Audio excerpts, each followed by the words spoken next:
નમસ્કાર, હું છું ગોપી ગાંગર અને આપ જોઈ રહ્યા છો નિર્ભય ન્યૂઝ. મારી સાથે અત્યારે સ્ક્રીન પર તમને પરેશ ગોસ્વામી હવામાન નિષ્ણાંત દેખાઈ રહ્યા છે. વાત કરવાની છે અરબ સાગરમાં બનેલા વાવાઝોડાની. શક્તિ નામ આપવામાં આવ્યું છે અને આ શક્તિ જે નામ છે એ શ્રીલંકા દ્વારા આપવામાં આવ્યું છે, પણ ગુજરાતના દરિયા કિનારે તેની કેટલી અસર જોવા મળશે પરેશભાઈ? ચોક્કસથી બેન, જોવા જઈએ તો આમ તો અત્યારે આપણે ઓક્ટોબર મહિનાની શરૂઆત થઈ ગઈ છે અને અત્યારની જે આ સિઝન ચાલી રહી છે પોસ્ટ મોન્સૂન સાયક્લોનની સિઝન કહેવામાં આવે છે. કેમ કે આમ તો ચોમાસા પૂર્વે જે સાયક્લોન બનતા હોય છે મે મહિનાથી લઈ અને 15 જુલાઈ સુધીની જે સિઝન હોય એને પ્રી મોન્સૂન સાયક્લોન સિઝન કહેવામાં આવે છે. 15 સપ્ટેમ્બર થી લઈને 15 નવેમ્બર સુધીનો જે સમયગાળો છે એ પોસ્ટ મોન્સૂન સાયક્લોનની સિઝનનો સમયગાળો છે.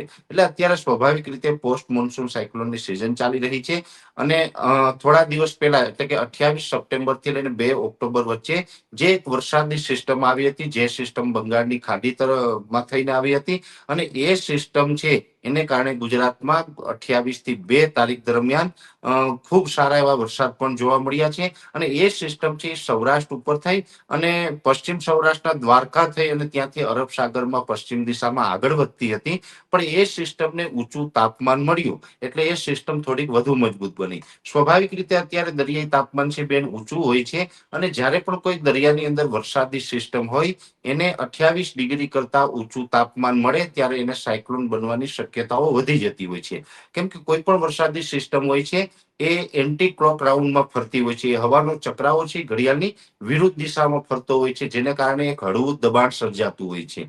ત્યાર પછી એ સિસ્ટમ જ્યારે સૌપ્રથમ એનું બેઝિક સ્વરૂપ હોય છે એ સાયક્લોનિક સર્ક્યુલેશન હોય. જેમ મજબૂત બનતી જાય એમ એની કેટેગરી ચેન્જ થાય. સાયક્લોનિક સર્ક્યુલેશન પછી લો પ્રેશર, ત્યાર પછી વેલમાર્ક લો પ્રેશર, પછી ડિપ્રેશન અને ત્યાર પછી ડીપ ડિપ્રેશન બને ને જો ડીપ ડિપ્રેશનને પણ સતત અનુકૂળ હવામાન મળે તો ડીપ ડિપ્રેશન મજબૂત થઈ અને સાયક્લોન બની જતું હોય છે. એવી રીતે આ સિસ્ટમ છે એ અરબ સાગરમાં જ્યારે પણ પ્રવેશ કરી ત્યારે ડિપ્રેશન હતું, આગળ જતા વધુ મજબૂત બનીને ડીપ ડિપ્રેશન અને ત્યારબાદ સાયક્લોન બની ચૂકી છે આ સિસ્ટમ. અત્યારે હવે આ સાયક્લોન છે સતત અત્યારે પશ્ચિમ દિશામાં ગતિ કરી રહ્યું છે અને વધુ પણ હજુ મજબૂત થાય તેવી શક્યતાઓ છે. જોકે આ સાયક્લોન છે એને ઓફિશિયલી શ્રીલંકા આપણો જે પડોશી દેશ છે તેના તરફથી નામ આપવામાં આવ્યું છે. ક્રમ આ વખતે એનો હતો એટલે અહીંયા શક્તિ નામ આપ્યું છે. ઘણા વખત બોલવામાં કદાચ મિસ્ટેક થતી હશે, ઘણા લોકો આને શક્તિ સમજતા હશે, પણ શક્તિ નથી, આ શક્તિ છે. એટલે આ શક્તિ સાયક્લોન છે એ આગળ જતા હજુ મજબૂત બને તેવી શક્યતાઓ છે. આ વધુ સ્ટ્રોંગ બનીને સિવિયર સાયક્લોનની કેટેગરીમાં આવશે. સિવિયર સાયક્લોનની કેટેગરીમાં આવી અને આ સતત પશ્ચિમ દિશામાં ગતિ કરશે એટલે જેમ પશ્ચિમ દિશામાં ગતિ કરશે એમ ગુજરાતથી આગળ નીકળતું જશે, ભારત દેશથી આગળ નીકળતું જશે.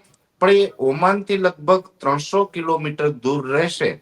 ત્યાર પછી ઉત્તર ભારત ઉપર એક WD પસાર થવાનું છે. WD એટલે કે વેસ્ટર્ન ડિસ્ટર્બન્સ જે ઉત્તર ભારત તરફથી પસાર થવાનું છે એ વેસ્ટર્ન ડિસ્ટર્બન્સનો ટ્રફ હોય છે એ અરબ સાગર સુધી લંબાય તેવી શક્યતાઓ છે. એનો ટ્રફ અરબ સાગર સુધી લંબાય એટલે અમુક પાકિસ્તાનના ભાગો અને રાજસ્થાન, ગુજરાત થઈ અને અરબ સાગર સુધી એ ઉત્તર ભારતનો જે ટ્રફ આવશે ત્યારે આ સિસ્ટમને કેશાકર્ષણના નિયમ મુજબ પોતાની તરફ આકર્ષિત કરશે. કે જ્યારે પણ મોસ્ટ ઓફ એવું બનતું હોય છે બેન, ભૂતકાળમાં પણ બનેલું છે.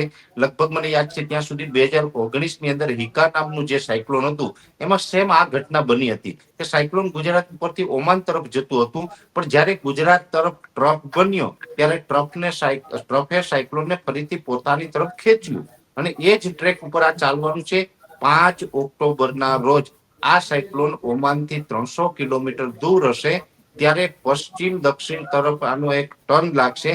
પશ્ચિમ દક્ષિણ તરફ ટર્ન મારી અને ફરીથી પાછું ગુજરાત તરફ ગતિ કરે તેવી શક્યતાઓ છે. એટલે યુ ટર્ન લાગવા પાછળ પણ મેન કારણ જવાબદાર રહેશે WD નો ટ્રફ. એ ટ્રફને કારણે આ ફરીથી ગુજરાત તરફ આગળ વધશે. પણ જ્યારે પણ એનો યુ ટર્ન લાગશે, કોઈ પણ સાયક્લોન હોય એ જ્યારે યુ ટર્ન મારે છે ત્યારે એ નબળું પડી જતું હોય છે. એની એક તાકાત હોય છે તૂટી જતી હોય છે. એટલે આ શક્તિની શક્તિ છે ત્યાં તૂટી જશે અને ત્યાંથી નબળું પડીને પછી ગુજરાત તરફ આગળ વધશે. એટલે પછી ગુજરાત તરફ જેમ આગળ વધતું જશે એમ થોડા સમય માટે લગભગ બધા ગુજરાતીઓને ક્યાંક અંદરથી ડર પણ ઉત્પન્ન થશે કે ભાઈ હવે સાયક્લોન છે આપણા તરફ આવી રહ્યું છે. પણ હું જ્યાં સુધી આ સાયક્લોનને સમજુ છું ત્યાં સુધી બેન અત્યારે આપણે હજુ કોઈ બહુ ડરવાની કે ગભરાવાની જરૂર નથી. હા, એક ચોક્કસથી છે કે કોઈ પણ આવી કુદરતી આફત આવતી હોય, સાયક્લોન જેવી પરિસ્થિતિ હોય ત્યારે આપણે સાવધાની રાખવી જરૂરી હોય, સાવચેત રહેવાનું હોય, ગભરાવાનું ન હોય. અને આ હમ સાયક્લોન જ્યારે પણ ગુજરાત તરફ આગળ આવશે ત્યારે સતત નબળું પડતું જશે અને ગુજરાતના દરિયાકાંઠે એને યોગ્ય હવામાન ન મળે એટલે ઘણું બધું નબળું પડી અને અરબ સાગરમાં આ સાયક્લોન સમાઈએ તેવી શક્યતાઓ વધુ છે.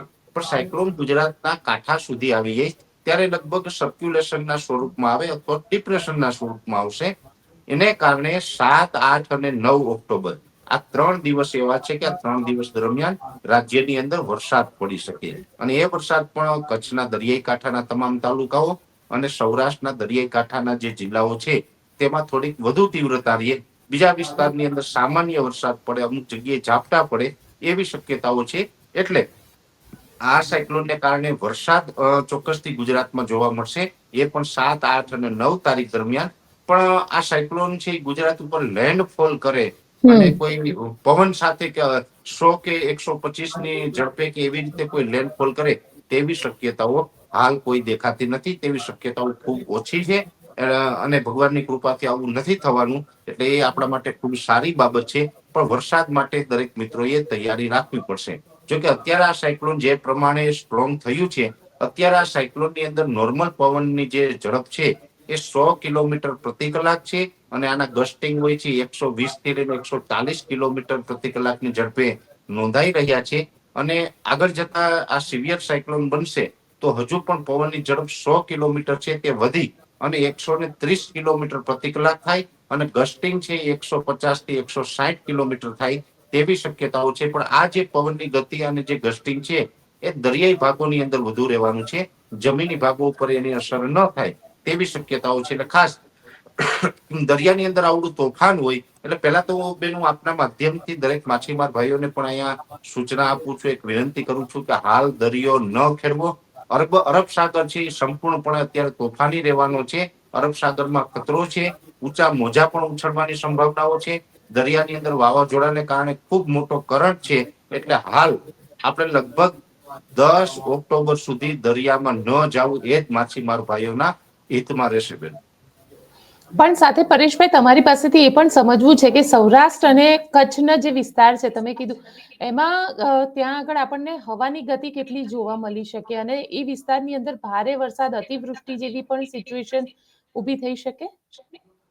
બેન અત્યારે જોવા જઈએ તો આ જે સિસ્ટમ આવશે એને કારણે અતિવૃષ્ટિ થાય તેવી સંભાવનાઓ ખૂબ ઓછી છે. આમ કહી શકાય કે વરસાદ જેટલી માત્રામાં પડશે તો 28 થી 2 ઓક્ટોબર વચ્ચે જે આપણે હમણાં થોડા દિવસ પહેલા જે વરસાદ વરસ્યો છે સૌરાષ્ટ્રના ભાગોમાં એના કરતા તો ઘણી તીવ્રતાની ઓછી હશે વરસાદની. હા, એક ચોક્કસ છે કે જે સૌરાષ્ટ્ર અને કચ્છના ભાગો છે એમાં ખાસ કરીને કચ્છનું નલિયા, માંડવી, મુન્દ્રા, કંડલા, ગાંધીધામ આ જે દરિયાઈ કાંઠાના જે તમામ વિસ્તારો છે એ વિસ્તારોની અંદર અડધાથી લઈને 1 ઇંચ સુધીનો વરસાદ વરસી શકે.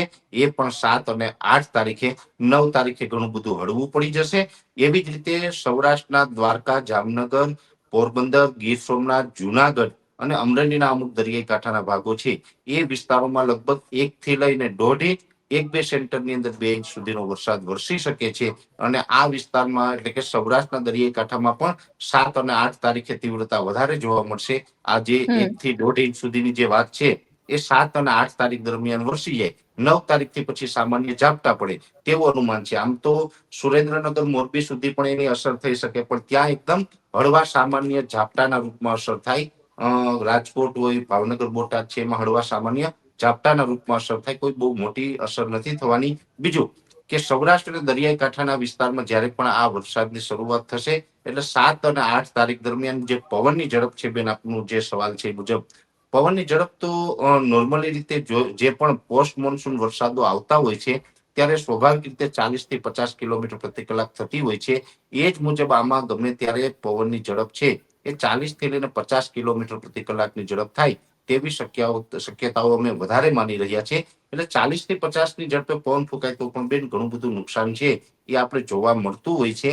પણ આની અંદર 100 કિલોમીટરની ઝડપે સાયક્લોન લેન્ડફોલ કરે કે એવી જે કઈ આપણે ડર હોય એવો કોઈ ડર રાખવાની જરૂર નથી. એવું આમાં કશું જ થાય તેવું હાલ લાગતું નથી. પછી હવામાન છે જો એમાં અચાનક કોઈ પરિસ્થિતિમાં ફેરબદલ થાય, કોઈ બદલાવ આવશે તો પછી ચોક્કસથી અમારા તરફથી માહિતી આપવામાં આવશે. પણ આજનું જે અમારું આ લાસ્ટ પ્રિડિક્શન છે ત્યાં સુધી અમારું માનવું છે કે સૌરાષ્ટ્ર અને કચ્છના દરિયાઈ કાંઠા છે એ દરિયાઈ કાંઠા વિસ્તારમાં પવન રહેશે ને એ પણ 40 થી 50 કિલોમીટરની ઝડપ હશે.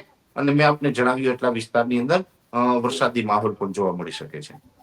આની ઇમ્પેક્ટ દક્ષિણ ગુજરાત સાઈડ જોવા મળશે કે દક્ષિણ ગુજરાતમાં કોઈ, કારણ કે એ પણ દરિયાઈ પટ્ટી જ આવે છે? દક્ષિણ ગુજરાતની અંદર આની કોઈ ખાસ સીધી અસર નહીં જોવા મળે, કેમ કે આ જે સર્ક્યુલેશન છે, આ સાયક્લોન છે, જ્યારે નબળું પડી અને આવશે ત્યારે સૌરાષ્ટ્રના કાંઠા નજીક એના જે પવનો આવશે, એના વાદળો વિખાઈને આવશે. એટલે એક પ્રકારે દરિયામાં જ્યારે પણ આ નિષ્ક્રિય થાય, સાયક્લોન વિખેરાઈ જાય, એ વિખેરાશે ત્યારે એના વાદળો છે સૌરાષ્ટ્ર અને કચ્છના દરિયાકાંઠે આવવાની વધુ શક્યતાઓ છે. એટલે આ વિસ્તારમાં પવન અને વરસાદ વરસી શકે. જો કે દક્ષિણ ગુજરાતની અંદર છૂટાછવાયા ઝાપટાઓ પડે એનાથી વિશેષ કોઈ શક્યતાઓ નથી. હા, એક ચોક્કસ વાત છે કે દક્ષિણ ગુજરાતના તમામ વિસ્તાર છે, ત્યાં કેન્દ્ર શાસિત પ્રદેશ આવેલો છે દમણ, એ વિસ્તારની અંદર પણ પવનની ઝડપ થોડીક નોર્મલ કરતા વધી શકે. એટલે સૌરાષ્ટ્ર કરતા તો ઓછી હશે, છતાં પણ 20 થી લઈને 30 કિલોમીટર પ્રતિ કલાકની ઝડપ પવન ફૂંકાઈ શકે. અને દરિયામાં વાવાઝોડાને કારણે દક્ષિણ ગુજરાતના દરિયાકાંઠે પણ ઊંચા મોજા ઉછળવાની સંભાવનાઓ છે. અને ખાસ કરીને જે દક્ષિણ ગુજરાતના જે વિસ્તારો છે બેન, એમાં ઘણા બધા તો ટુરિઝમ પોઈન્ટ ગણવામાં આવે છે. ત્યાં લોકો ફરવા જતા હોય, એમાં દમણ પણ ત્યાં આવેલું છે. એટલે આમાં પ્રવાસી જે ફરવા જતા હોય એ મિત્રોએ દરિયાકાંઠેથી દૂર રહેવું પડશે, કેમ કે હમણાં આપણે ઊંચા મોજા ઉછળવાની શક્યતાઓ વધારે રહેલી છે. એટલે આ પ્રકારની પરિસ્થિતિ દક્ષિણ ગુજરાતમાં પણ જોવા મળશે, પણ સૌરાષ્ટ્ર કરતા ઘણી બધી તીવ્રતા ત્યાં ઓછી હશે બેન. બિલકુલ પરેશભાઈ, આપ અમારી સાથે જોડાયા તેના માટે આપનો ખૂબ ખૂબ આભાર. તો આપને અમારો રિપોર્ટ કેવો લાગ્યો કોમેન્ટ બોક્સમાં ચોક્કસથી લખીને જણાવજો અને અમારી ચેનલ નિર્ભય ન્યૂઝને લાઇક, શેર અને સબસ્ક્રાઇબ કરવાનું ભૂલશો નહીં. આભાર.